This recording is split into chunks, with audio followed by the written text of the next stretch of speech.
In this video, we will talk about some of the enabling technologies in electronic payments. So, as you know, in earlier days, online payment means that is the payment mainly payment over the internet. They were using internet for transactions, electronic transactions. So for that, they have used secure electronic transactions protocol, that is SET protocol. So the details we will see later. Now with the development of cell phones, people switched over to cell phone based payment, and the technologies, the communication technologies, as you know, GSM, CDMA, GPRS, then 3G, 4G, all those technologies helped the cell phones to be part in electronic payments. Then also Bluetooth, then infrared, then NFC, that is near field communication. Then we have smart cards and smartphones. So as you know, smart cards, they are of various sizes and various form factors. Mainly there are two types. One is a memory card and another is a processor card. So memory cards will contain only non-volatile memory, and the processor cards, as the name suggests, contain an embedded processor on the card. So that is, it is having some computing facility in the card, inside the card. And smart cards,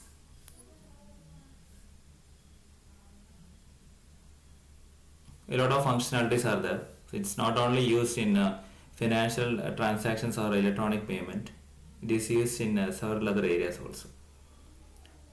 So first and foremost is it will function as a debit or credit cards. Then smart cards also function as SIM cards in GSM phones. So we have studied about SIM cards in our fifth module. Then there will be a single smart card can be used for multiple purposes. Sometimes the same smart card will act as a driving license, loyalty card, etc. etc. So you can call it as a one in all card. So if you have that card, you can make your financial transactions, it will act as a driving license, etc. etc. So it is referred to as multi-application smart cards. Now these smart cards will be having a number of built-in features that provide security, because it is used in financial transactions, so security should be there. So we have a lot of features that provide security.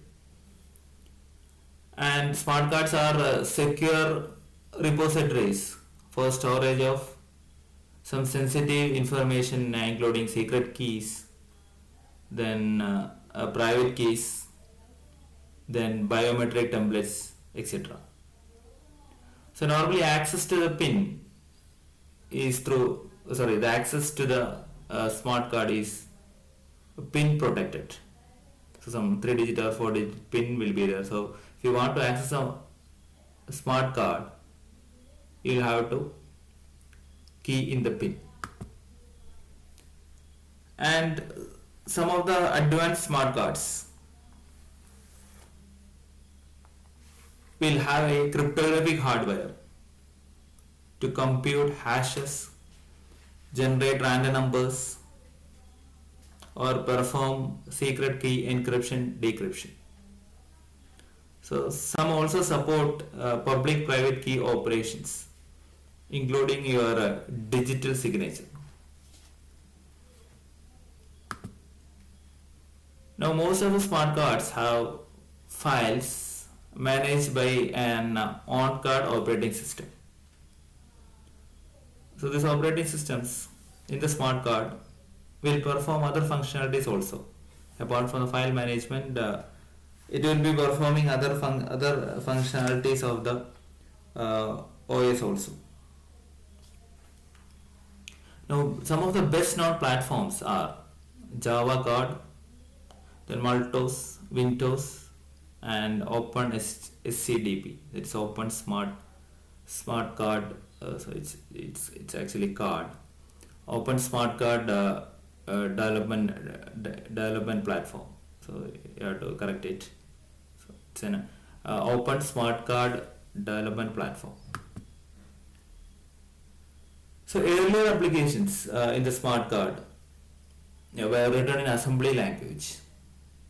The disadvantage is that if you want to port this to some other processor, that has to be rewritten.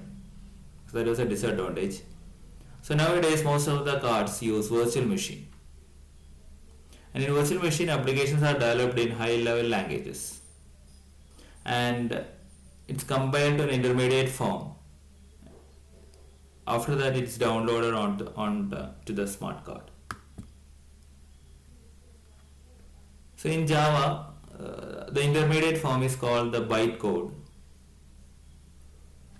and we have J2ME also. There is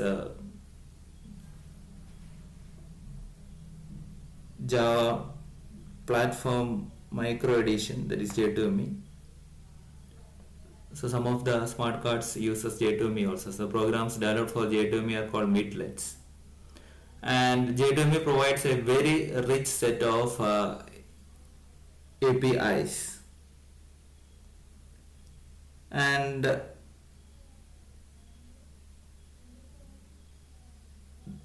includes features to develop client-side midlets for sending SMS messages, then communication via Bluetooth, then connecting to a payment gateway using HTTP, and support for encryption authentication.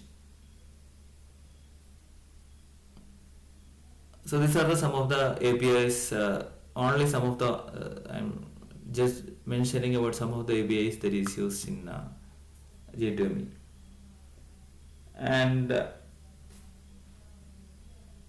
J2ME has an optional package that is SETSA, that is Security and Trust Services API. So it supports digital signature and other cryptographic operations. And to ensure the security of the system, the user has to authorize the use of this special purpose APIs by entering a PIN. So this PIN is different from the PIN used to lock a mobile device. So these are some of the technologies that is used in the case of electronic payment systems.